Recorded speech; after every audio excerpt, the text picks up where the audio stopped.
And welcome to another edition of Straight Bat, talking Adelaide Turf Cricket, back again after Christmas. Now, our Straight Bat man, David Hazer, is not here this evening, so I'll welcome straight our number one panellist, I guess, by popular demand, Warren Ainscough, the cross-bat man himself. How are you going tonight, Woz? Good, Raj. Thanks for letting me back. I did think 2023 was going to be my last time on, but we're back and getting pumped for cricket. Refreshed? Have a good break?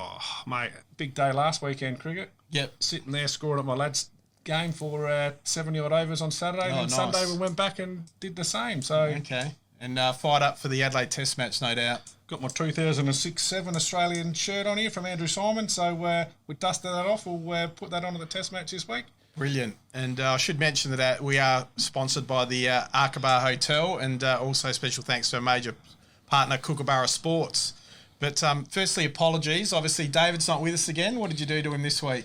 Well, I suppose what happened, mate, you might have seen the scores. I did see the scores, It was the Hazer Ainscough Cup, A2 and B3, only versus Recabites. We had a fair bet on it, and He's in hiding. he hasn't paid up again. Okay, no surprise. So, well, David hopefully will be back next week. But we might rip into our guest, and by popular demand, we've got an umpire in this week. So the fans have been praying for it, asking for it. Eventually, we're an egg. So, I said no. That's why David's not here. We had a massive argument over it. but we thought we'll go straight to the top. We'll get one of the best, Michael Tripodi. How you going tonight? How you going, Raj? Good, yeah. Yep. Thanks very much for coming in tonight. No worries, mate. Why didn't we get Malcolm Green? I'm not sure. Where's Greenie? He wasn't available, I don't think. Oh, but, second choice. Sorry, Greenie mate. taught me all he knows anyway. Now, Michael, let's just start by getting a little bit into your background. How did you first get into cricket? Just like normally every other kid, primary school, got into it at lunchtime, you know, batting in the nets, trying to stay in for the whole lunchtime. Yep. Then playing with the uncles and cousins, mad sports family. Yep. Like they're passionate sports people. Okay. Tripodi, that's a traditional cricket name, isn't it? Yeah, very, yeah. One of my uncles was very good. Like he played a lot of cricket for Salisbury West and club legend out there. Another uncle that played at Harndorf, but most of us are footballers. Was that Uncle Tripper? Yeah, Uncle Tripper. I think we've got our apology for next week already, but that's okay. Well, I apologise to the Italians. Yeah, I think so, yeah. They're cricket. They are. Well, Tom beasts. Bradman's mother was Italian, I think. Oh, there you go. Yeah, grandmother was Italian, I'm pretty Brodini. sure. Yeah. Was that the surname? Brodini? I'm not sure. Just delving into your cricketing background, we hear that you're a bit of a keeper batsman like Adam Gilchrist style. Is that correct? You're a bit of a dasher? That's how I used to, back when I was doing it, obviously Gilly wasn't playing, he wouldn't even been born, but I think it was more to hide me in the field behind the stumps because I probably lacked a bit of pace. Okay. I hear you there, mate. And I used to like to hit the ball, and my hands were all right, so that's how that came about. Okay. So, yeah.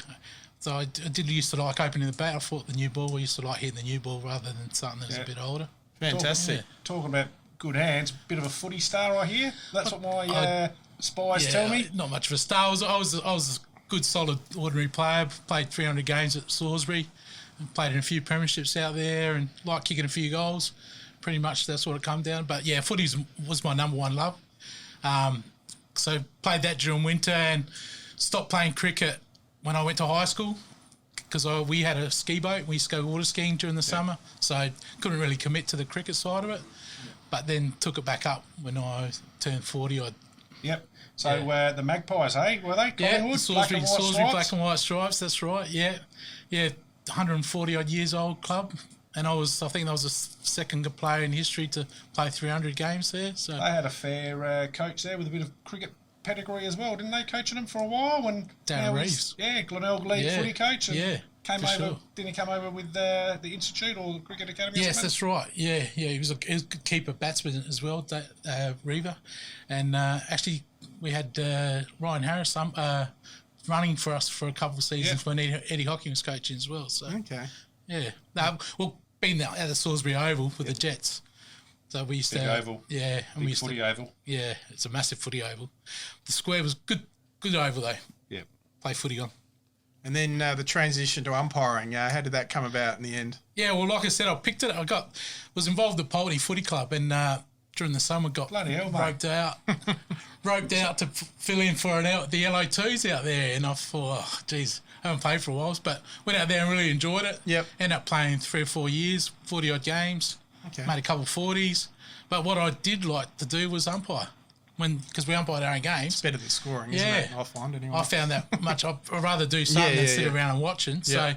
So I used to open the bat and probably be knocked over in the first couple of overs and then umpire for the rest of the day. So I thought, this is all right. I might do this. Raj, you would have never umpired or scored in your life. No, you'd come, you'd open the batting, bat all day, you'd sit down, have a little drink.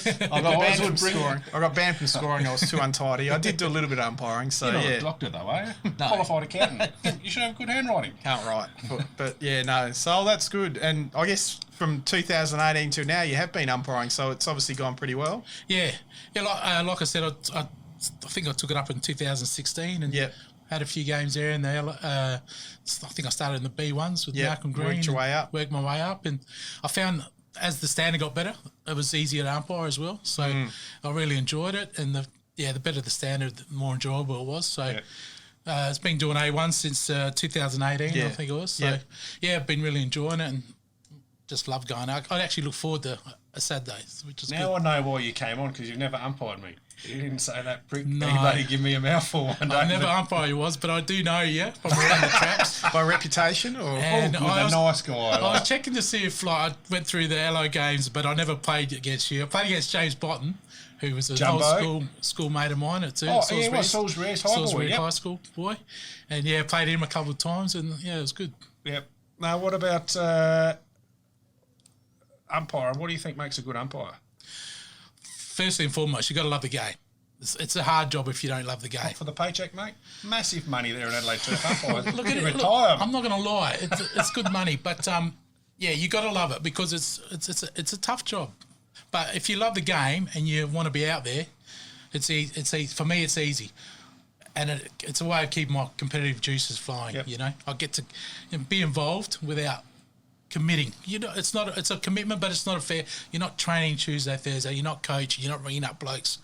Come on, I need you to play this week. So what? You're not doing sprints?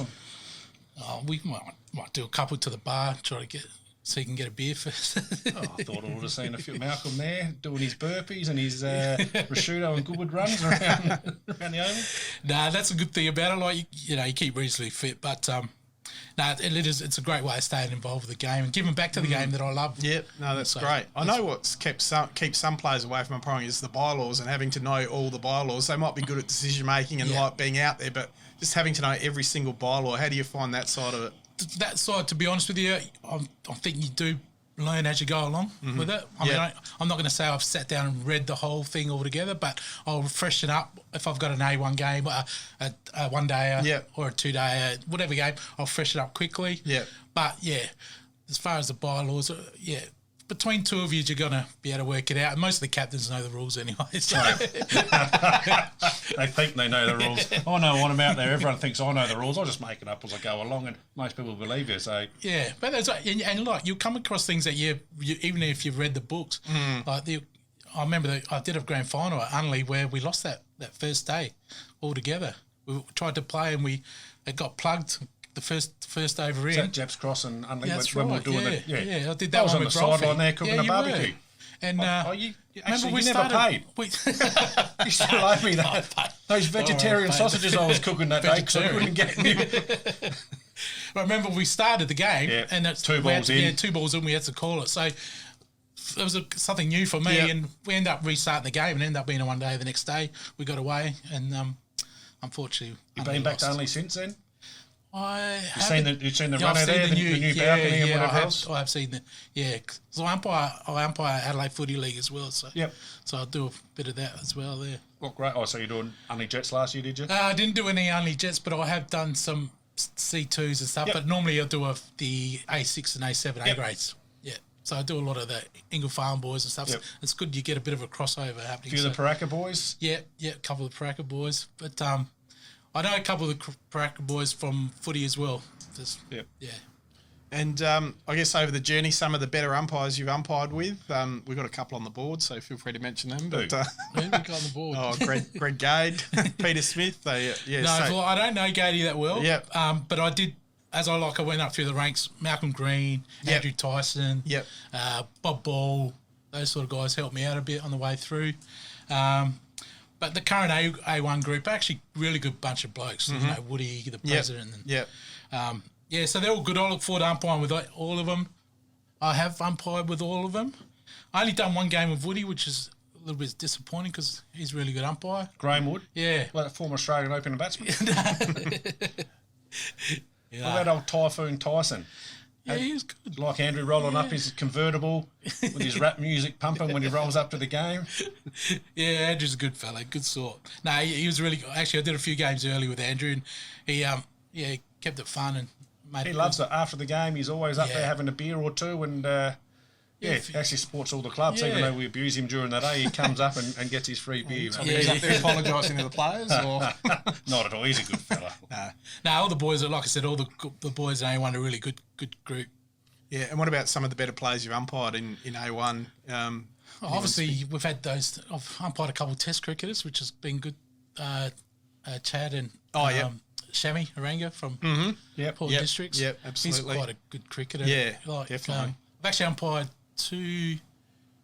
I've umpired 2 games where he's made hat tricks, and I've umpired a game where he made 150 off about 70 odd balls as well against single farms. So, yeah. Is that when he was with Spox? That's when he was with Spox.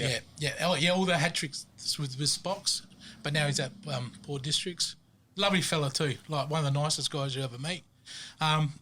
So as far as those two, and then you got your Travis Wordworths and Dylan. Yep.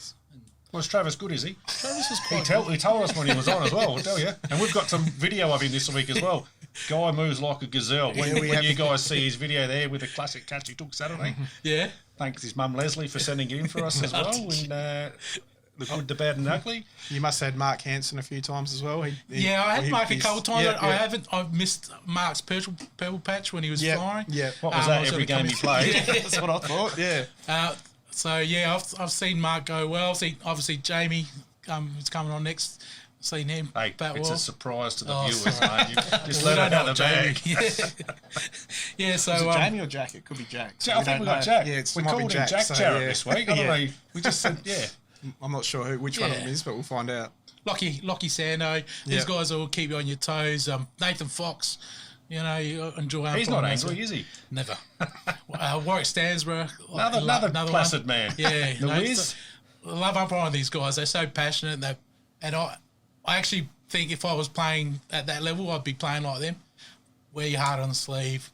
They know they go hard, but they know when enough's enough as well. So speaking about anger, because you said you haven't umpired wards, but how do you deal with player dissent? What's the way that you try to handle it? I think because I've come from that background of competitive sport, you can sort of know when it's starting to get a bit tense and when something needs to, just break the fuse a bit. Yeah. So I know what the players are going through. As a ex-player, I know that they're busting their gut. They want to win. Everyone wants to win, And so, but I also know that we're only custodians of the game. So, and we're there because we love it. So that's what I just think. If we go back to that base of loving the game, and knowing why we're there for fun. We're not there to, go home upset and I get upset you lose, but.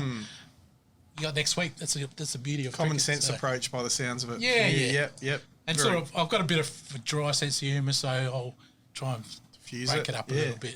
But most of the guys are really good. Like I said, they'll know where to go, how far to get to, and then say, boys, where we are, what's going on. They'll cut it out. Do you ever find you get caught up in the play, just watching the play a bit, or you? There's a couple of times when I haven't called sixes because I've been like, oh shit. That's a great shot. Yeah. Like one of Dylan Hiscott's, I think, went on the roof of Marion, the club there. So is that a big hit? It's a fairly big hit. I think that was the bring up of 100 as well. I think JJ will talk about one Rocco put me on in a final at Flinders Park one day. Really? Twice in the open and over, I reckon. Went on to old Huntley Armstrong house over the road there. Well, massive. I've been an old Salisbury boy too. I've seen old Glenn Bishop hit him over the grandstand there, and Darren Lehman whack a few. So you can get caught up with a nice shot, and they'll be like, "Oh, you're going to call six, Trip?" I said, "Well, better get the arms up there." But you get when to switch on and switch off. So that's a good thing about it. But it is good standard cricket. So that's good. One of the big problems we obviously have is attracting more umpires, and there's a big shortage out there. What do you think we can do better to attract umpires to the ATCA? like I've written down here, I think it's up to us umpires to get out there and spruik it and tell other people what we like about the game. Yep. I think it's just it's a great way if you, like I said, if you don't want to do the training side commitment, or you just want to stay involved, or you got an injury and that maybe doesn't let you do what you want to do anymore, and you love the game, no better, because like afternoon teas are sensational for starters.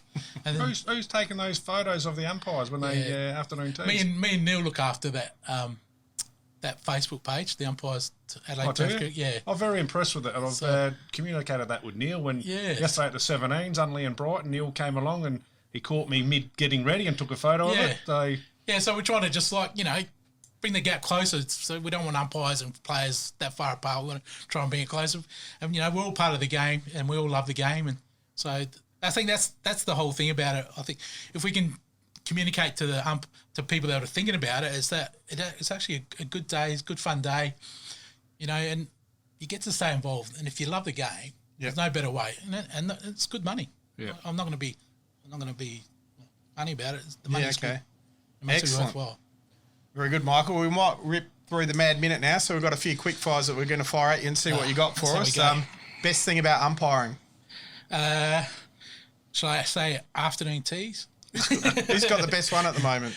I'm going to say that I used to love Scotch. Yep. The Cesare's mum used to make these wicked chicken and lettuce sandwiches. Okay. She's not there. Ches doesn't play for them anymore. Okay. So, but they're all really good. On the weekend, I was at Flinders, and Tony does a great job there. And they're all really good. What, Pooraka? Fresh scones. And Pooraka's still cream doing the and scones, exactly. yeah. I've only done 2 games at Pooraka in 4 years, so I'd like to get out there a bit more as well. I even liked it dropping down to the lower grades, and they would feed you as well in the club rooms. That was a delicacy when you were playing down on the back one, getting to go in the main club, and you'd come in before the A's. They'd have the A1 tabled air, and you'd have the C grade tabled air, and for some reason I couldn't see and always went the wrong side. Always took the good stuff. Afternoon tea. And the other thing I love umpiring is just being involved with the game. Yep. Excellent. Toughest part of the job? I think the hardest thing is probably when it gets to about 37, 38 and you're umpiring in that heat. Yeah. That can be a bit, and the day can become a bit longer because you're having the extra drink breaks and stuff like that. So, but apart from that, that's probably the only one. Who's your favourite umpire? In Test cricket, I think Kettleborough is probably the best. I reckon. Yep. I thought Goff was pretty good until a couple I saw in the week. The last Test match were a bit rough for what he normally dishes up. Yep. Favourite all-time cricketer? What did I write down here? You I wouldn't got have written current anything Uzi. Uzi, I got currently. Yep. Usman. I really like Usman, the way he goes about it. Probably when I first started watching, I was watching guys like Viv Richards and, Joel Garner, those sort of guys. Banana Garner. Yeah. Do you know if he was in proportion, he'd be 7'14"? That guy was massive. There was that the joke best about joke you've told on this show. the river, wasn't there? Poor guy had a ticket system at his flat down at Glenelg. They used to queue up hundreds of metres. The ground would be a 50-metre line. It'd be 150-metre line to big Banana Garner's place. I did hear that. Yep. It was. So and probably for Australian back in the day, Steve Waugh, Tugger. Yep. Okay. What about your favourite sports person? Plugger, probably. Tony Lockett. Plugger. Yeah. Fair enough. Best game you've umpired in? I think about this. I haven't really had one where it really stands out, but up until just the game just went on the weekend, I think every game I've umpired this year has gone to the last over, which has been incredible. My 2 T20 games have gone to the last ball, and the 2-day games have gone to the last over. I've had a 1-day game between Port Districts and Hope Valley that went down to the last ball. Hope Valley needed 6 off the last ball, didn't get it. Shammy was bowling. They just fell short. So you weren't umpiring the Para Hills versus Goodwood game another week? No, I didn't give it. 17 off the last over. Yeah, Alfie. but I had that we was. I did have Para Hills Port Districts that went to the last over as well, and that was a nail biter as well. So Para Hills won that one as well, didn't Para they? Hills won that one. Yeah, Should buy a lottery ticket out there, right? yeah, they did well to win that. Both teams bowled well. They didn't tend to bat that well. Okay. You played a bit of footy, but Crows or Port? Mad Ports, mate. Okay. There we go about that. One rule you'd change if you could. What we were chatting about earlier, I'd like to actually end the game once the results happen. Okay.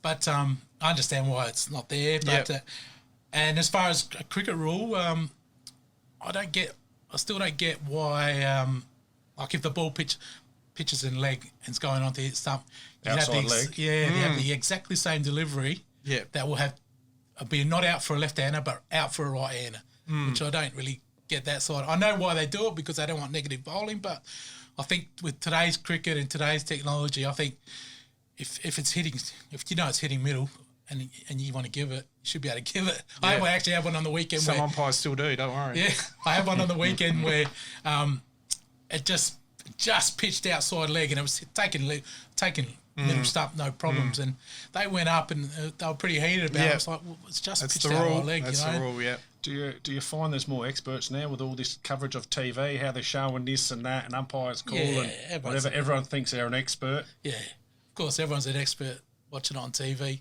I don't think I've made an error from the couch, so it's pretty good. Well done, mate. Same. You come from the same place as me then.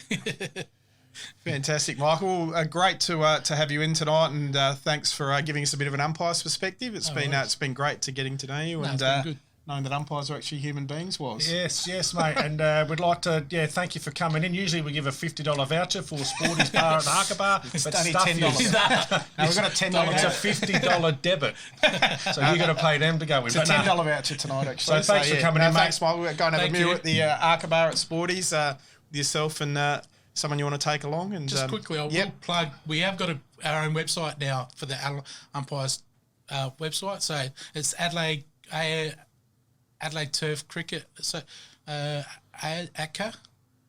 accuser.au. Adelaide Turf Cricketers Umpires and Scorers Association. That's right. .au. Yep. And if you want to become an umpire, there's links there to help you and everything sort you out if you want to become an umpire. Excellent. So make sure you enjoy those vouchers. They're rare as hen teeth now. We had one for every guest, but for some reason, Raj didn't give them out for over a month, and every day his family was at the Arca Bar. I'll text you what's good down there, Michael. I know now, so yeah. But it's been refurbished. Sporty's Bar is Yep. brilliant, so get down there, have a beer, have a bet if you're into that, and Good. Thanks again, Michael. Can I quickly plug our sponsors too? We got major sponsors. That I don't know, mate. I don't know. What are we getting out of this? Marcelina's Pizza. Oh, yeah. Yeah, I don't mind that. And Marcelina Pizzas and Bailey's property investments. They're our biggest ones, and there's a couple of little ones, Herringbone and the old Crayfish Pizza Bar. Herringbone. What's the? I won the. Have you been yet? I've been there a few times. Great place. Yeah. Very nice place to take. I take a few clients there now and then, but also presentation night last year I won the. That's right. voucher. You did too. I remember. Yeah. Sitting on my wife's in her little cupboard at the minute. She keeps wanting to go. I said, I'll go with the boys, but she wants to go there. But no, it is great food there. I must admit, if you want to get down there. My brother will look after you. He runs the floor down there. One of the owners. So yeah. Oh bullshit. Paul. Go see Paul. No way. Good Paul fella. reckons he knows me. Does he? Yeah. Yeah. Of course he does. No, he's a good fella. Yeah, he's a much better bloke than I am. That's for sure. Excellent. All right. Thanks again, Michael, and keep up the good work with the umpiring. No worries. Thanks, guys. Straight back. We'll be back after this break. Do you know what a great package looks like? Now that's a beautiful package. But how do you go from this to this? Well, if you don't know your DLs from your A1s, 2s, 3s and 4s, you're just like most other print professionals. So we'll help you understand before you order. We wish that package size didn't matter, but when it comes to printing, you need to know the size of your sheet. Once you've got your sheet straight, we can get to printing. So, talk with Platin, because other printers don't know sheet. And welcome back to Straight Bat, talking Adelaide Turf Cricket. We're going to rip into the results from the Kookaburra Sports A1 Premier Grade. The first going Grange 3 for 143, Aaron Sayers 54, defeated Ingle Farm 8 for 142, Sandico 45, and Bradley Clark took 4 for 36 there. So a good win to Grange. Para Hills too strong for Old Scotch. Wordsworth 41, 7 for 215. Travis Wordsworth 41, Curtis Wordsworth 40, Mason Rickard 3 for 28, Harvey Box 3 for 32, Old Scotch 165, Brady Whitburn 43, and Winter Irving 4 for 32. So your name there popping up, Harvey Box, hey? Yeah. I know he's been injured and he came back at where's he? Tea Tree Gully, I reckon. Yep. You seen him sneak in for the game there? Do you reckon he's going to stay the rest of the year? I think so, yeah. Well, wouldn't you? I did communicate with Mr. Parahills, Okay. Trav Wordsworth, Yep. and I asked him, and he said it's a one-game stint. And I said, mate, you're playing with a straight bat. He claims he wouldn't lie to me, but I don't know about that. Why would you come back for one game when Tea Tree Gully were playing? I reckon they've sewn him up and good pick-up for him. Definitely. They're sort of building there, aren't they? I reckon it's going to be Northern this year. So Yep. Northern Premiership, I reckon. Okay. Marion 6 for 165, Amherst 42, defeated by Hope Valley 2 for 166, Pennell 50 and Polyac 72. Woodfield South way too strong for Trinity, 3 for 290, Matt White 111, Andy Highland 69, Trinity 190, Cotter 51 and Deering 50. Matty White, another century. I reckon he was leading the runs in A1 as well. Yep. I mean, former Goodwood paceman. Mm. He's doing very well there. I saw that he kissed his cracking bat after his century. Oh, nice. So he's having a very strong year with the bat there for him. Yeah, well, that's a big score they racked up there for sure. Goodwood 4 for 104, too strong for Port Districts 98. So Goodwood are coming here, and Tim Kimber 7 for 23. Wow, ripped through them. So Goodwood now, I reckon they're just sniffing around the 4. Yeah, having to sort of look at their teams. They haven't got many. They haven't got any in the top 4 in the 2 days. So it's quite interesting from last year. But mate, A1, A2, A3, B2, C1, massive achievement by the club. I mean, bloody hell, that's 55 guys every week. A lot of teams. And Pooraka 175, Herman 39, Laird for 413, and Jack Jarrett 4 for 11, too strong for Flinders Park 92. You sure that was Jack with the the wickets, mate? That's what my run sheet says, well, but we mate, might find out more later. I mean, Hazer has been known to make a few mistakes, so we won't trust that. Jay Jarrett, we know that. It was Jay Jarrett. Yeah, heard a bit of controversy there playing the day out. I think the boys wanted to finish early, but with the bonus points, could be crucial at the end of the year. You need them, mate. I mean, I've seen a few years ago, I reckon Walkies got relegated by 7 runs and they did finish a game. I remember early. that, yep. The other side of the coin, apparently there was an umpiring mistake and some other team got given an extra 2 overs and they scored about 11 runs off them. So every run counts. You can think you're playing the day out, you're wasting your time. Everyone does it. You need to do it.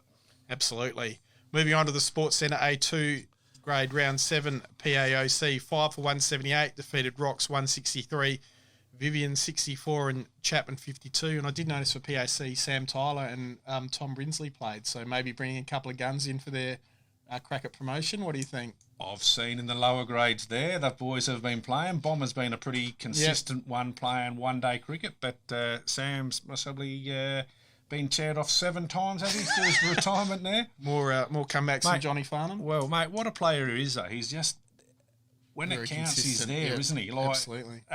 Over the time, he's been the driving force there. I know he drives the standards at Prince Alfred. I think he was an elite hockey player in his day. And whatever, but, mate, the guy's pretty fit. He's running around. I wonder if he'll keep going or not in the A's, or was it a one-off?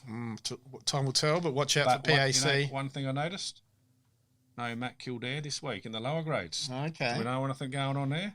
He might be playing poker somewhere. So he's a professional poker player these days. So probably in Vegas. Yeah, could be. Ranella 9 for 121, Nidra 48, defeated Adelaide Lions 81, Jake Shaw 5 for 20. So good win there for Ranella.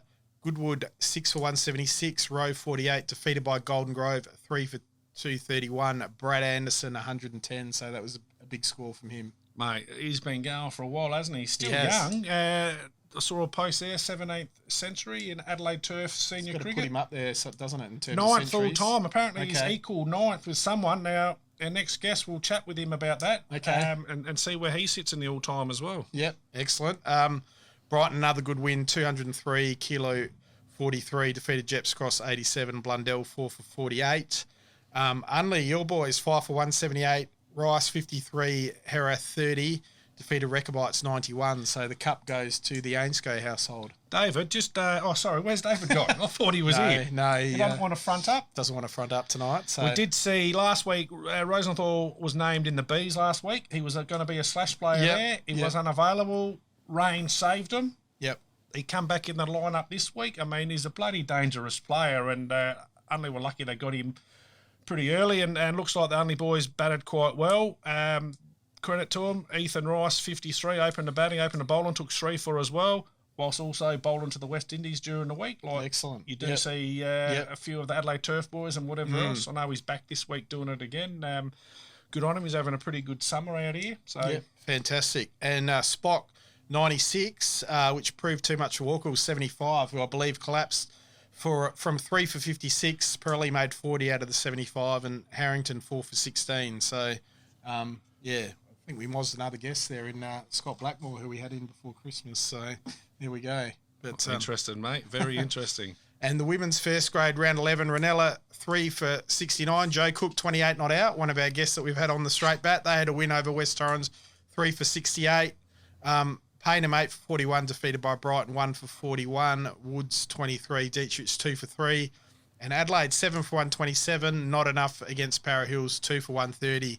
Clapton 93 not out and 2 for 13. I reckon if Adelaide were 7 for 721, Tamara would have chased them down. She's in reasonable form, isn't she? So why was she in India in the Australian team? Is she the princess down there now? Is she taking the mantle, or do we know? Queen, mate. Okay. Yep. The Queen. Yep. Okay. Very good. So that's our results from round 7, and now we're just going to go into Willow Talk, sponsored by the Adelaide Bat Doctor, Matt McCleary. What have you got for us on Willow Talk this week? Yeah, we've been asking you to send your entries into our new website or our new email address. Yep, straightbat1932@gmail.com. That's the one, mate. Lucky you can remember it. Yeah. And you know what 1932 stands for? Tell me. The year ATCA was formed. There you go. Well played. Well, mate, it's tough sometimes. But with that there, we've been getting some good entries through. Yeah, that's good. Just remind you guys, when you do send it in, make sure you put your name and your club. There's a few bogey ones out there, which make me smile. But a couple of the guys that we'll know out there from the Tossers or Trinity Old Scholars, Brad Cameron, the old ABBA fan, Bjorn Peterson from Concordia's put one in. Old Flaps Flaherty himself from Glenunga, Sammy Flaherty, young fella there. Got another guy from under 15s at Walkie, Samabir Singh. He's pleaded his case, but I must admit, Samabir, 99 words or less. Now, War and Peace apparently was a big novel. I think he got it by a few pages. So the judge isn't very smart. He can't read. So we did fall asleep during that one, mate. Just remember, ladies and gentlemen, 99 words or less. Tell us why you should win the bat. Another enthusiastic lad from Ingle Farm, Samuel McCormack.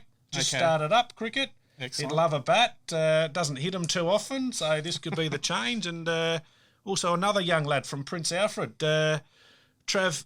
Oh, got his autocorrect here. It's Trav Howard. He's playing there in the C1s and LO5s. I mean, he's just coming up. So thanks for those entries, guys. Remember, we'll go in there. There's a chance to win a custom-made bat from ABD. That'll be drawn at the end of the year. Well done there.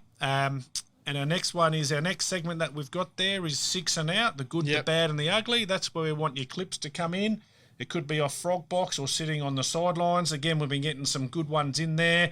To win, it needs to be of an ATCA game or player. We need to identify the player, so it's there for the clubs. The clubs will win $1,000 worth of merch. You can use that ISC. as ISC Teamwear, great sponsor of the association in this segment.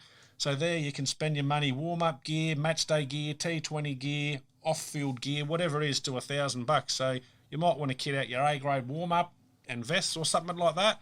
ISC got a great range there. So this week we had Para Hills feature heavily in the videos coming through. Did you take any of those videos? You were behind the boundary watching Trav take that catch, were you? Well, you'll have a look. It is quite funny. We'll put that one up during the week. Trav was moving quite well. After the catch, I thought it was old Mick Jagger there doing the strut.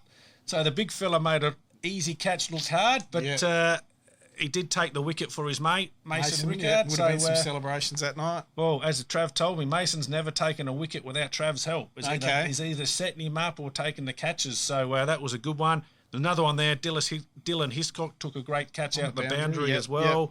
And that was how we got alerted to Harvey Box play. And Harvey got that one. So those came in from Leslie Wordsworth, Trav's mum. So great stuff there, keeping it in the family. Obviously, she's got the talent in the family. So good quality videos they were, actually, I have to say. Bad, so very good. Yep. Thanks. So they'll go in there. Also, because of that, the club will receive 11 vouchers for each entry to the Arca Bar, which is for $20 schnitzel and beer. They're great ones there. They're in the mail, Trav, with your $50 appearance fee from round one, so we have to come and collect them.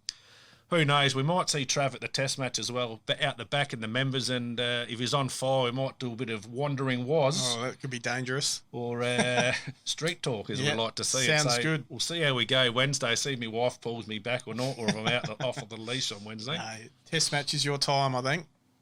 But, so Willow talking 6 and out. Send you in your entries to straightbat1932@gmail.com, and Waz will sift through them in all the spare time that he has. We're going to take a quick break and come back with our special guest from Pooraka, Jamie Jarrett. Or is it Jack? I'm not sure. We'll find out. We'll just say JJ. Legends live on through the stories people tell one another. Kahuna was by my side in each chapter of my story, leading my country into battle. A century in the 2003 World Cup final. Back-to-back hundreds in my 100th test. It's about iconic moments. This summer, a legend returns.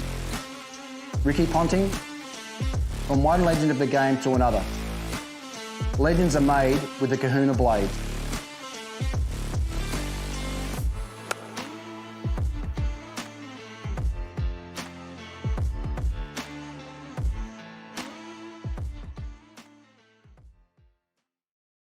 Welcome back to Straight Bat, proudly brought to you by the Aqaba Hotel. And we've got a special guest in here from Pooraka, Jamie Jarrett. Jamie, how you going tonight? Good, thanks, guys. Thanks very much for coming in. Great to have you in, mate. And let's start a little bit with your background. I guess, how did you first get into cricket? Okay, just basically, the local park, playing with some mates. And then obviously you get into primary school and, we used to get Friday arvos off. So it was a good chance to get into the cricket side and have Fridays off. And then when I got to Enfield High School, it was we used to get Tuesday arvos off. So didn't mind the cricket back then. So also with footy as well, it was the same sort of situation. But basically that's how I got into cricket. And What led you to Pooraka? So I lived around the corner. Basically grew up in Pooraka. Just walking distance to the Oval. Pretty much stayed there the whole time. 37 years, 410 games later, you're still there. I mean, what keeps you coming back? Must be something about the culture or the club that keeps you there. And, there's great people around the place, always has been, and, I've made lifelong friends being at the club, they're why you play cricket, for those friendships and made some really good ones along the way. I'm also lucky enough to, obviously, the wife's let me play for so long, so that she's good. You got the plug in there. Yeah, I had to get her a mention. She's been amazing. Especially because cricket's a busy time for us because I do the curating out at Pooraka as well. So it's how long have you done that for? So I've been doing that for about 27 years. Well, credit to you, mate. It's a brilliant wicket out there. Yeah, so I've been fortunate enough to have that. Obviously, like I said, it's a really busy time of the year for us. So and with the lad playing as well. So it's there's a lot of time when I'm not home. So no, she's been fantastic. Never had the urge to have a crack at district cricket? Or I did. I did play one season at district at Woodville. The folks moved down to West Lakes and I went out to Woodville for a season. But then my wife and I purchased a house back in Pooraka and I pretty much just had the season out there and then just played some B grade. Out there at Woodville, and then just went back to Pooraka and sort of played there ever since. So you've played a few premierships, about 5. Have you 5 A-grade premierships? Yep. Is there one that stands out to you at all? Yeah, absolutely. I think we won an A2 one in 97, 98, or 96, 97 might have been now.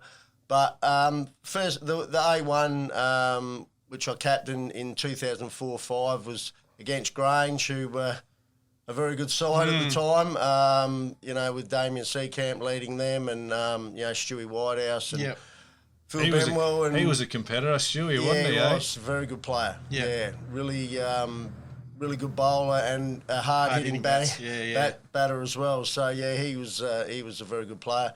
But, I remember Seeks, when at the toss of the coin, and he won the toss and said, "We'll have a bat," and just gave me that look, and I thought, "Oh yeah, Pretty confident. He's pretty confident," and which they were. But we did really well that day. We kept them about just under 200, about 196. Okay. Yep.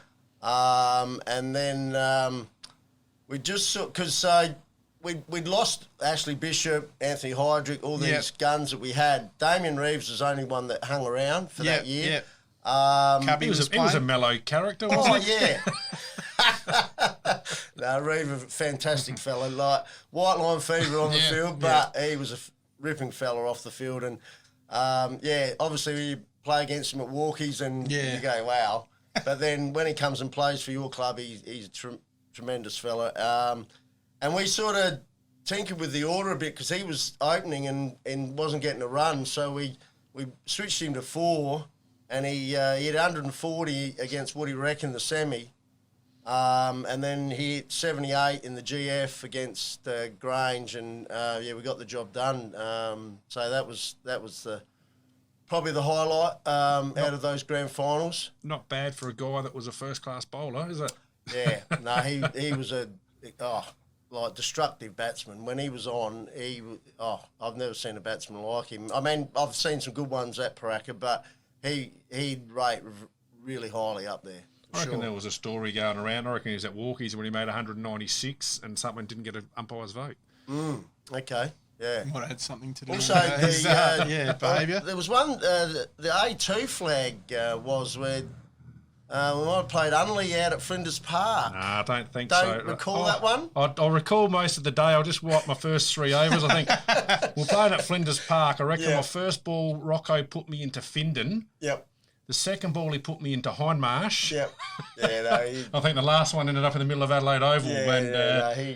He was a destructive batsman too. Yeah. Right, anything short, he was all over. So yeah, he was. I reckon he put me into Huntley Armstrong's front lawn twice in a row in the first or second over of the day. It was he set the thing where to plan it. We're going to bowl a leg stump on him, and he kind of liked it. My medium paces and medium pace straight and. Yeah, but I remember that year there we had and you had us. I reckon you had us 5 for 12 out at Pooraka, and I reckon you had a past players day. Yep. You had about 150 under the veranda there, and there's Unley coming up, and whatever, and the boys and whatever else. It can be a bit unsettling out of the locals. Then we sort of got it to a respectable, I don't know what we got to, 70 or 80. Me and a young fella at the end put on a few or whatever, and much to the displeasure of a few, including Rocco. And then reckon we got Rocco cheap that day. He wasn't happy on day one, going around the side of the pitch telling a batsman, a bowler, what he's going to do to him after and whatever else. But you guys racked up about 350 there. I reckon that was just at the start of your big run again. Yeah, it back into A2 because, I mean, that year you had Stoltman and...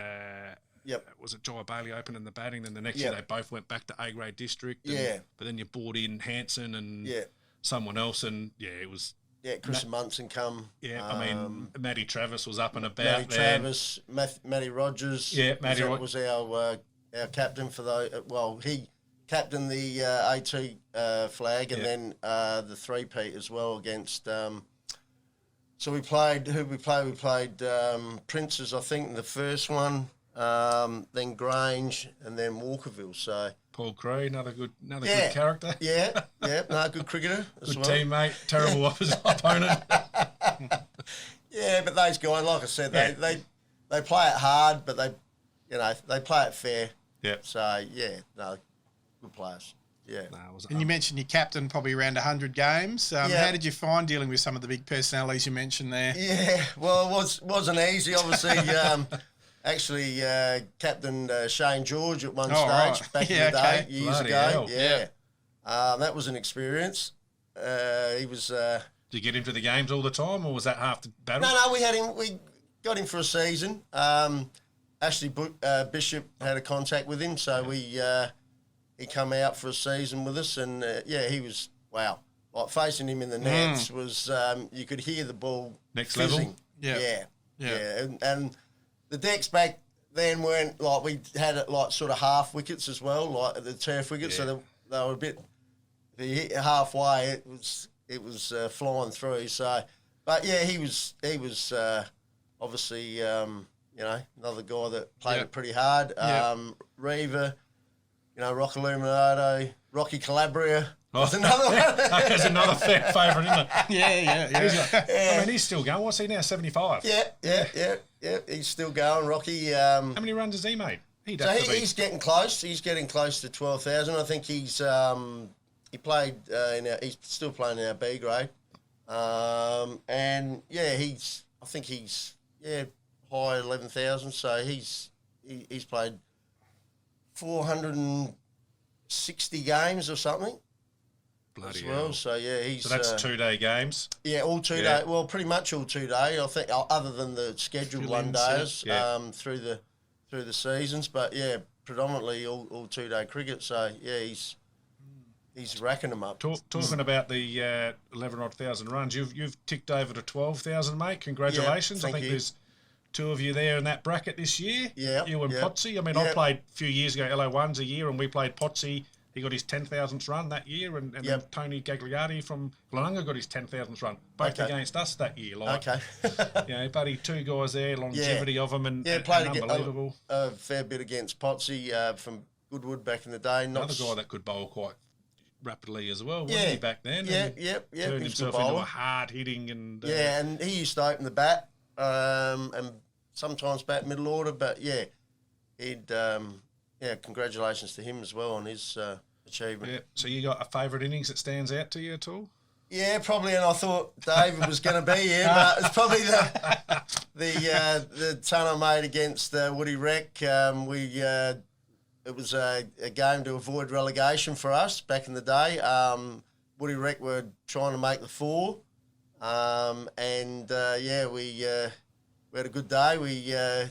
Like I said, I hit a ton, and we basically avoided relegation. So that was my high score, 196. So that was probably where was that at? That was at Woody Recabites. Yep. David would have been doing the Was wickets. David playing there? I'm not sure if he played that game. He might not have. But Paul Duffer, Belly, all those guys. Belly, he's a good fella, wasn't he? You well, go shake his hand, he crushes your whole hand and smiles at you. He was a terrific fella, Belly, and we got the win and avoided relegation. So that was probably the pleasing thing about that. Yeah, I suppose that's the best thing apart from premierships and that is those big things when there's something on the line there to see that was pretty special for you. Yeah. Well, something else that must be special is I was playing with your son for the last 6 years. So how have you found that? And I saw he had a good game on the weekend as well. Did. But he's bowling his leggies, and we trialled him as to open the bat this year. Not that he was that keen to do it. But Gordon Smith, who's our new coach this year, is doing a fantastic job, I might add.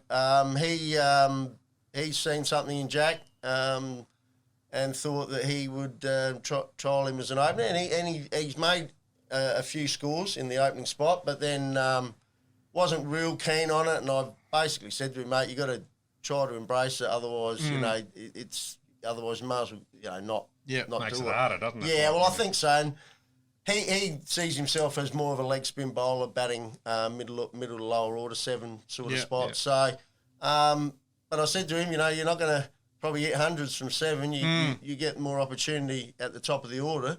But no, he got some runs late on last game on the weekend, and then got a 4-for as well. So he's bowling quite well, and proud of. How do you find it playing with him? It's something special. Yeah, it's pretty easy. I mean, I work with him every day as well. So we sort of see a bit of each other. Get on fine. Yeah. In that regard. Does he get stuck into you? Yeah, occasionally. Yeah. I mean, I did. There was a time where I tried to go back down to the Bs just to give him some space. I played a few seasons with him, and that was nice in the early days and all the rest of it. But then, I tried to go down, but then for whatever reasons, I've found myself back in the A's and enjoying it. So we've got a new captain this year in Cooper Thompson, who's doing a fantastic job. His dad coached us back in the day, and Russell, best captain I've played under and coach. and his dad as well coached coached the club. So that's a third generation. Thompson come through to captain our club, so that's really good. To me, that's Pooraka's always had that strong family connection. Yeah. You got your sense of your club. Like I said before, we went that day a few years ago when you had about 150 under the veranda there cheering you on. Mate, it was. It's not good for the opposition. It's but, intimidating, isn't it? Oh, mate, but it's good. I embrace it. Like, I love it, and you will see a clip as well this week. I don't know if you're playing that T20 guy, that game when the guy got hit in the head, the bowler, from Hope Valley. Paul got hit in that straight back to Joy Bailey hit that. Straight back to the bowler there who's playing LO7s. And you hear old Kenny on the sidelines, dead ball, and then yelling out, it's not out. Next minute you see the umpire cross his hands and go, and Jai walks off. Yeah. Rocco was up the other end, just looking at him. Went all the way back to the keeper. Over his head. Off his head. Yeah. So that will be, we'll see that clip during the week as well, which we had sent in to us, which I was going to keep under our wraps, but we'll send that one through. So do you still get many of the ex-players coming back to the club? I'm thinking of Cubby Turner and some of the old stalwarts. They're still around the club. He'd still be playing, wouldn't he? Cubs, he's in charge of our LO team, or our lowest LO6, because they were in LO2 last year, and then we were going to try and get a third 2-day side this year, but then it didn't eventuate. So he's just doing the LO6s this year, but they've got a pretty strong team. They're sitting pretty on top, I think, and he's still like greatest bowler I've ever played with. He was unbelievable. Super consistent, wasn't he? Yeah. He was, and he had every delivery, slower ball, innie, outie, bounce, very good bouncer. Seen him hit many a guy in the lid back in the day. So, he's obviously dropped off his pace a fair bit now, but still got that guile about him and still picking up a few wickets here and there. I've seen a few names down there that play with him as well. Yep. Big Richo, I reckon he has Peter Richardson, He's every now and then, I reckon. He smoked Dudley a couple of years ago. Very handy player. I think Rico could still play in our A grade. Amazing keeper, wasn't he? Yeah, very good keeper. Hands, and smashed Dudley. And he another hard hitting batsman. I think like him and Jai Bailey are probably the two standout keepers that I've played with over the journey, and they're both like great bats as well. So Now, I guess for many batsmen in the late 30s, early 40s, the reflexes might start to slow down, the body might start to pack up. What's been your secret to keep, I guess, being able to play at such a high level for such a long time? Oh, I'm not sure, really. I mean, my eyesight's still pretty good other than trying to read things, but I can still pick the ball up. Yeah. I'm just probably just playing at that level. Not stopping. I think that's probably contributed to it. And, I sort of do a little bit of fitness in the off season just to keep myself fit. But I don't know, I can still see the ball at this stage. That's the main thing. What about helmets? Ever want a helmet? Yeah, I do now. I mean, I obviously back in the day, you pick and choose a little bit which bowler you wear a helmet to, because the reflex was a bit better back in the days. I didn't really take the short ball on, to be honest. I like to just sort of duck out the way of it. But nowadays, obviously, you don't want to get hit in the head. So I sort of have learnt to bat with it. Like when it come in compulsory a few years ago, that was probably the start of it. I mean, I did wear a lid when I did play that district season. But it's something that I've been able to sort of get used to. Yeah. Sort of in the nets and that, put it on, because we got a couple of quick bowlers in Cam Laird and Cooper Thompson, get them through all right. So, and obviously Matty Travis back in the day and those boys. So, you sort of wear a lid in the nets a bit. So it's not something that I'm not used to. So there was a big push there, wasn't there? Yeah. For that, and Tomo wasn't happy about it. Yeah, which you get, like I get it and all that, and I reckon it wasn't delivered from above the Adelaide turf. It was sort of an ultimatum given, and it was this and that. If you don't do this and that, you're gone, you're not going to be registered and you're not going to be covered from Cricket Australia insurance, all this stuff. And to his credit, Tomo, I know he fought hard and there were a few people there saying, I'm never going to play cricket and whatever else. Funny thing is, saw an article during the week from New South Wales, still going on the debate. Okay. Trying to get it into some of the sub-districts there and whatever else. And they're saying they play inter-association games. Some associations enforce it. Did that come in from the Phil Hughes incident? This is just, they're still not being implemented. The compulsory without... I don't really know. Like, you know, I think it started around that time. Yeah. But yeah, it was this thing. So New South Wales, they might have inter-association games. Some associations have to wear helmets, some don't. Okay. And they were saying they can't get a few associations because the clubs vote against it. Yep. I mean, that was similar to Adelaide Turf. Adelaide Turf are based on clubs. Clubs direct it. But sometimes with what it was the risk and what the advice that Adelaide Turf was given.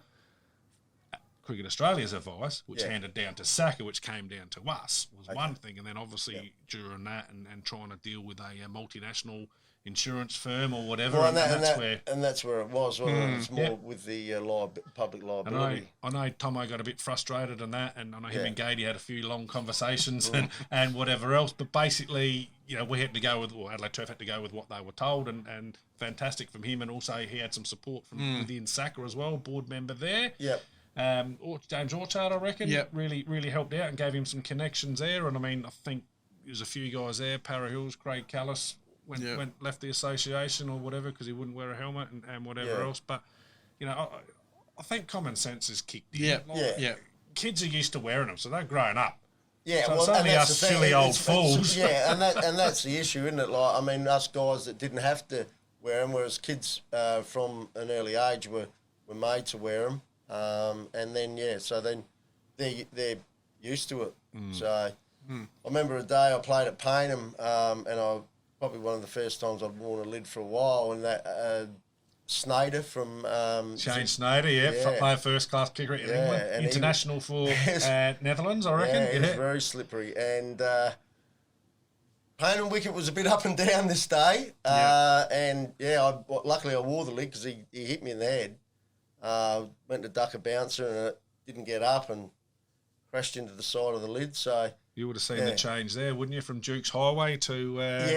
absolutely. What happened to it? But I haven't played out there for a while now, but it's all been relayed and I think it's got better again. I'm not sure, but... I think they did it, and that's where they did with SACA, sort of had some advice there to lay two squares and leave the footy circle in the middle. Yeah, they got a break wicket. Whatever it was there, but...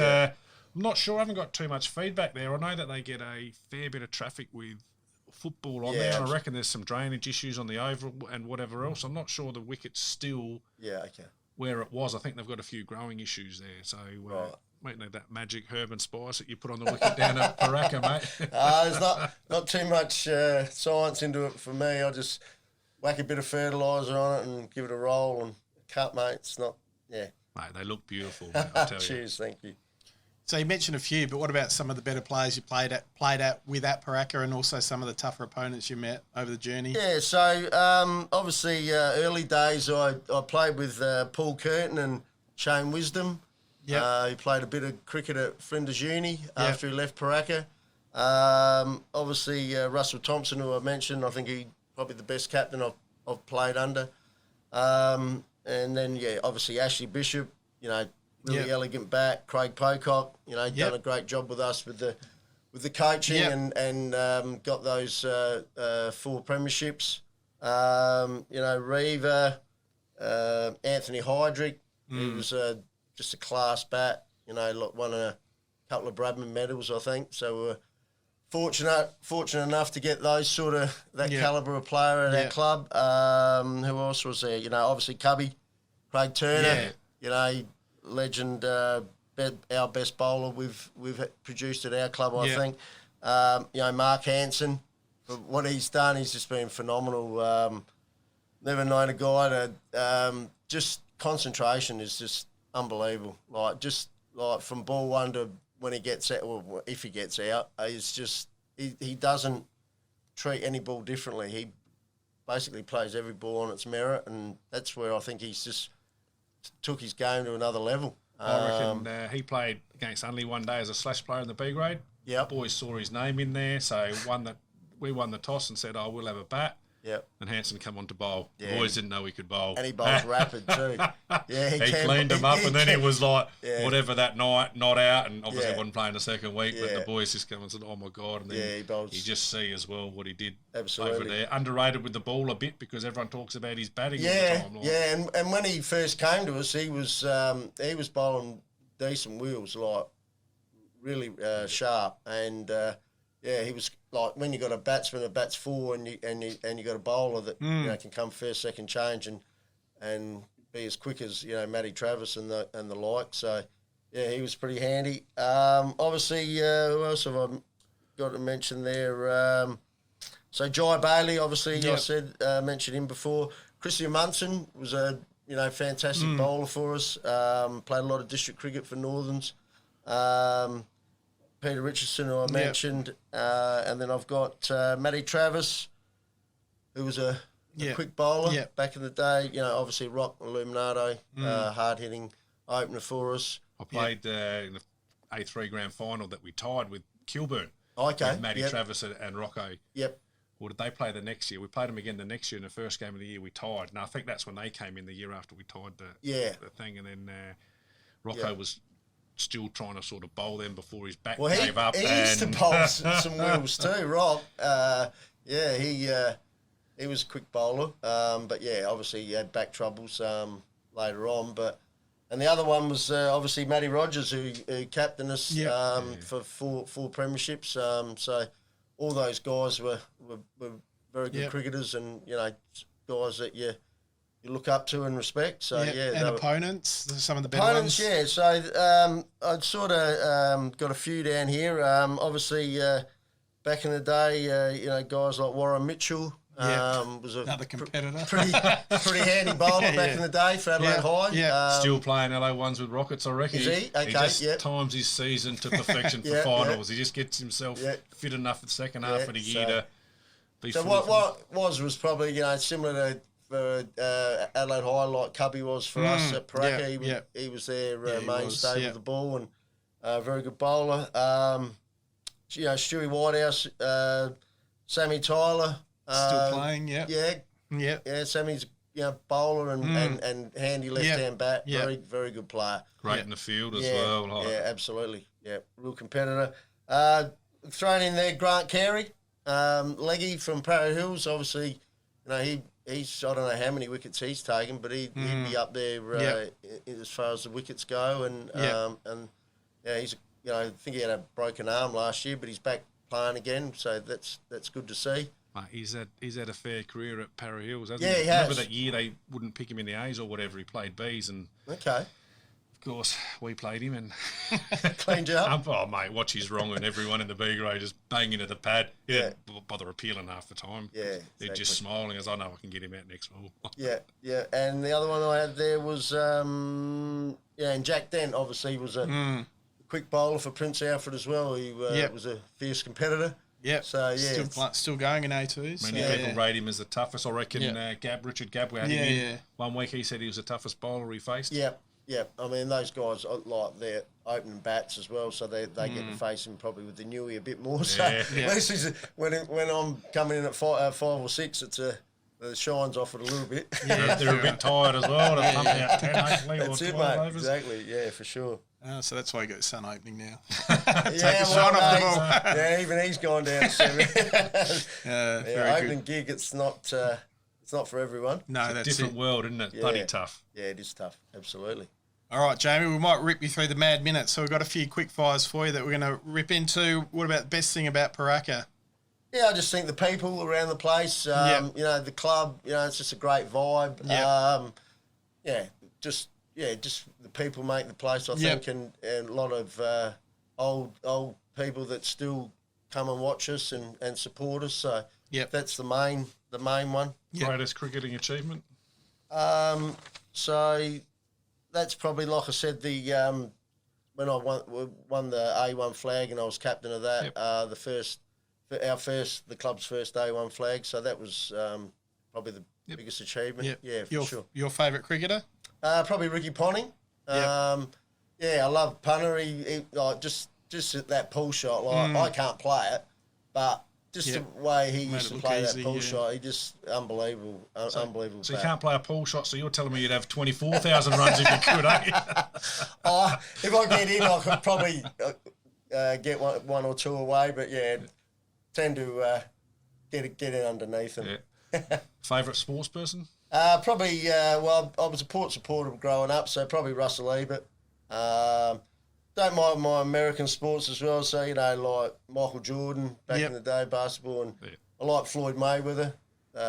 Into the boxing a bit, so I like watch his record. 50 wins or whatever he had, no losses. So he was pretty good.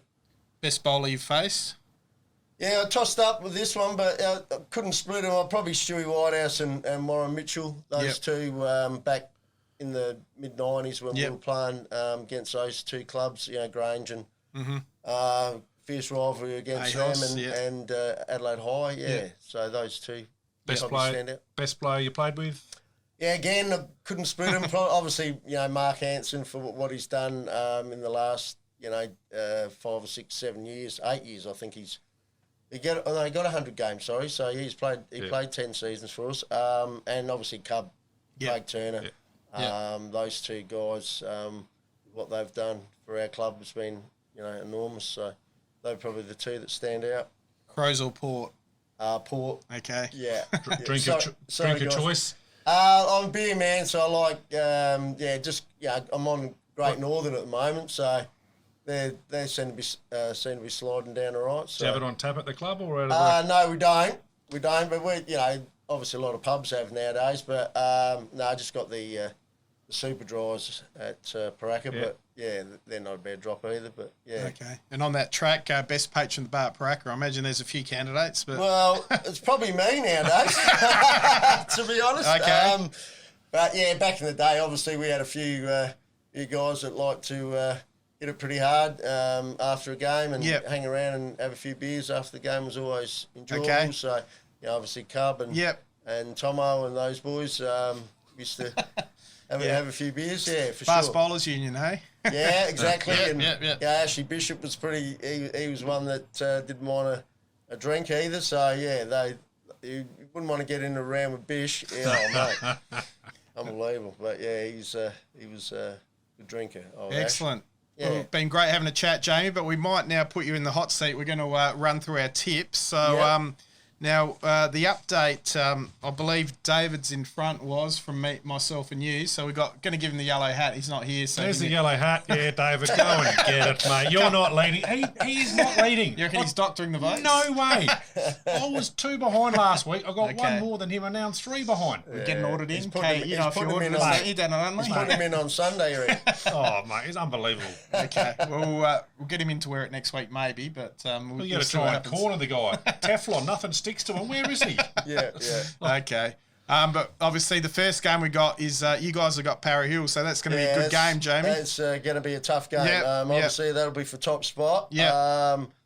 Which they're playing some great cricket. It'll be a real good test for us. I mean, we've got a young side this year. Obviously without Hanso, Jai Bailey, Shane Virgins, and a couple of others that retired this year. We've actually been surprised how well the young guys have come on, and a couple of new recruits to the club have been pretty handy for us as well. Matt Herman from Golden Grove we've got across, and he's had an outstanding year so far. Player, a very good player. So batter and bowler, and so I'd like to think that we can get the chocolates, but it's going to be a tough game, if and it always is against Para Hill's got a. They're a good side, so we'll. If you lose, you can blame us because before Christmas we had Scotty Blackmore in, they lost. We had Lockie Tosh in, they lost. So kiss of death, is it? It could be the kiss of death. New year, new results. So. Fingers crossed, but all right, I'm going for Prac as well. David's tipped Para Hills, so that's probably good for you. Well, I wanted to go Para Hills, but JJ's been flexing the biceps at me all show, so I'm gonna have to bloody go Pooraka. Okay, all right. We're gonna send these in tonight, so keep a record of this. I'm circling it, mate. Tips, I'll be taking photos. Don't worry about that. All right, now we got Ingle Farm versus Flinders Park. The next one. What do you think? Yeah, I think Ingle Farm will be too good there. they lost last game, didn't they? So they'll be keen to turn that back around, and I think they're probably still maybe a chance of finals. I'm not sure, but they I think they'd get the job done against Flinders Park. At home. Yep, I agree. As does David. Was. Oh, I wasn't listening, mate. What game up to? No, Ingle Farm for me, mate. Out there, they'll.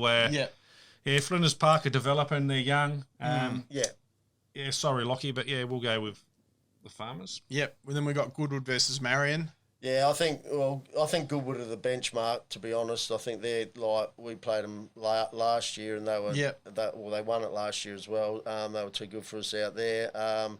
So yeah, Goodwood. I think they've got a lot of talent there. I think they'll be too strong for Marion. Yep. Agree, as does David. Well, last week I went for Marion. I thought they were playing, who'd they play, Hope Valley, I reckon, at Marion. And I reckon Marion's pitch is pretty slow and low. Yeah. Mm-hmm. So I thought, we'll suit them. And I was having a look at a bit of my cricket and that. And I saw Stansborough opening the bowling. So Wiz been in his back again, I reckon, trying to do everything, carry him again. But, they lost comprehensively to Hope Valley. I think... Goodwood at home again. I think Goodwood there centre wicket. Some weeks you see over 300 runs, and there other weeks you see teams rolled. And reckon there's a couple of wickets there, maybe on the outside, aren't as good as the ones in the middle. Yeah, it can be a wicket that can do a bit because it's normally pretty grassy. It can seam around a bit. I reckon they'll be in the middle there this week. I reckon Goodies will smash them. Unfortunately. Yeah. Okay, then we got Grange hosting Trinity. Yeah, I think Grange, just with their, they've got a lot of good players there. Obviously the Sayers boys and the like. So I think Grange will be too strong for Trinity. Yep, agreed. Same. Yep. Woodville South had a big win last week. They're playing Hope Valley. Yeah, our loss this year was against Woodville South out there. Yep. So I'm going to tip them in an upset. I think. Hope Valley have had a good year. But I think Woodville South on their day could get it done. So I'm gonna. Okay. Yeah, no, I've gone Woodville South as well, and so has David. What about you, Was? I've gone home team again, but Hope Valley got some good players there. Panel's come in there, I reckon. They got another lad as well. Wilkins is bloody. Oh, Wilkins, sorry, not Wilkinson. He's certainly sharp as well. He's a handy bowler. Yeah, absolutely. And the last game, Old Scotch hosting Port Districts. Yeah, I think Port District's for mine there. Yeah. All right, I've gone Old Scotch. David's gone Old Scotch. I'm that home team as well. Go Old Scotch. Yep, all home teams. Yeah, for us. Now, A2, we've got Golden Grove hosting Walkerville.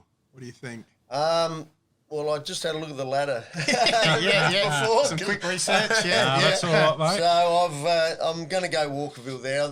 We played them in the T20 for Christmas, and they obviously is it Pirelli?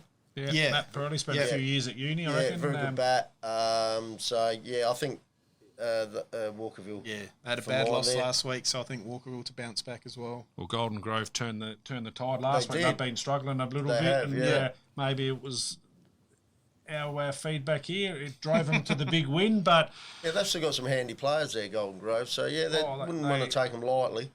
They have, but I'm going to go Walkies as well. Yep. Then we got Rechabites, David's boys versus Brighton.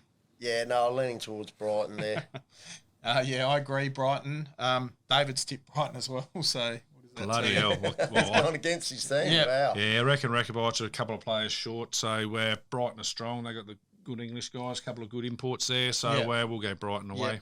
PAC versus Jeps Cross. Going to go Prince Alfred there. Yep, I agree. At PAC, and yourself was David's with PAC. Yeah, PAC at home for me. Okay, interesting game. The next one, Lions versus Unley. Yeah, we played Lions back in that when our B grade were in A3. That was a long time ago, so I don't really know their players these days. But I think because I was on the panel over there, I think I might go Unley. Yeah, I'm going to go Unley as well. But David's tipped Adelaide Lions, so I don't know if that's to spite you or not. But you had a good win last week. Oh, Unley is sitting in the 4 now. I mean, they lost to Goodies. Goodies are bottom, only win of the year. Chased down 300 out there to beat us, and we didn't have a good day at Brighton. So if we got there, they'd be sitting near the top. But Lions at West Beach, They've never beaten us out there. We seem to play Change them there. rooms. Oh, mate, fantastic. I just spent 2 weeks there with the 16 Reds. Or no, I'm there. I was there last week. We'll be there this week. And then, of course, Unley play there the week after. So I'll miss them there. But, yeah, I'll go Unley. Okay. Spock versus Rocks, the old Scholars battle. Yeah, I'm going to go St. Peter's there. Yep, I agree. Good winners last week. I'm going to go Ross Trevor. Okay, I'm going to David's go gone Ross Spock. Trevor. This is your chance Yeah, I to need pick to one catch back. up. Our boys are actually playing them in the T20 tomorrow night, so Okay. Ross Trevor. So I'll have a look at them. Haven't played against Ross Trevor for a lot of years. All they need is Patrick Page Jr. to explode, and which he's done once this year. I saw he played that century or the APL or whatever, and made some runs for whichever team there. So I reckon, mate, he's a gun, and I reckon on a spot pitch and a true wicket and ball coming onto him. Yep. I reckon you might see a big score for him there. So I'm going to go the Rockers. Another upset. Okay, and final game, Ranella versus Goodwood. Yeah, probably Ranella. Yep. At home. So yeah, they're excuse me. Yeah, I don't know how much their side's changed in recent years because we haven't played them for a little while either. But I think they'll be too strong at home. So, yeah, I agree. They had a good win last week, so I'm with Ranella. David as well. Always a good wicket out there too. Ranella. Tough road trip, isn't it? A big road trip, Goodwood Ranella. How far? 17 minutes on Google Maps. Okay, mate. there you go. Straight up the Southern Expressway there. But Ranella was out West Beach this week, and they rolled the Lions there. I reckon 113 defeated Lions about 73. So wickets weren't that good out there. At West Beach this week. I don't know if it was a bit to do with the weather. Did you find the wickets? No, the weather was pretty good. Maybe. Do you think coming back after the break, maybe having the extra week with no preps, so sort of the 3 weeks off? We had that. What do we have?